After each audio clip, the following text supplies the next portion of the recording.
ఒక రూపాయితో ఏం కొనొచ్చు? ఒక చాక్లెట్ లేదా ఒక బబుల్ గమ్. కానీ అదే ఒక రూపాయితో కొన్ని కోట్ల రూపాయల బడ్జెట్ ఉన్న బిలియనియర్ కంపెనీల యొక్క సామ్రాజ్యాన్ని ఒక సాధారణమైన భారతీయుడు పూర్తిగా షేక్ చేసి ఎఫ్ఎంసీజీ మార్కెట్ రూపురేఖలను మార్చేసిన ఈ స్టోరీ మీకు తెలుసా?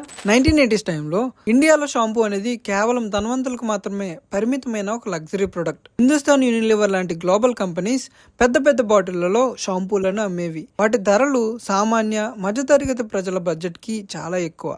కానీ తమిళనాడులోని కడలూరుకు చెందిన సికే రంగనాథన్ ఈ సమస్యను ఒక ఛాలెంజ్ గా తీసుకున్నారు. తన తండ్రి చిన్ని కృష్ణన్ గారి శాషెట్ ఆలోచనను నెక్స్ట్ లెవెల్ కి తీసుకెళ్లాలనుకున్నాడు. తన తండ్రి వ్యాపారం నుండి బయటకు వచ్చి 1983లో కేవలం 15,000 రూపాయల సొంత పెట్టుబడితో ఒక చిన్న గదిలో బ్యూటీ కాస్మెటిక్ సంస్థను ప్రారంభించారు. గ్లోబల్ కంపెనీలు ఉపయోగిస్తున్న పెద్ద పెద్ద బాటిళ్లను పక్కన పెట్టి కేవలం ₹1కే చిక్ షాంపూ శాషెట్ ను మార్కెట్ లోకి తీసుకొచ్చారు. ఆయన విజన్ ఒక్కటే, సామాన్యుడికి కూడా లగ్జరీ అందుబాటులో ఉండాలి. ఈ ₹1 శాషెట్ పల్లెటూరు ప్రజలకు, రోజువారీ కూలీలకు ఒక వరంలా మారింది. ఒక్కసారిగా డిమాండ్ ఎంత పెరిగిపోయిందంటే అప్పటి వరకు మార్కెట్ ని శాసిస్తున్న ఇంటర్నేషనల్ కంపెనీల షాంపూ బాటిల్ సేల్స్ దారుణంగా పడిపోయాయి.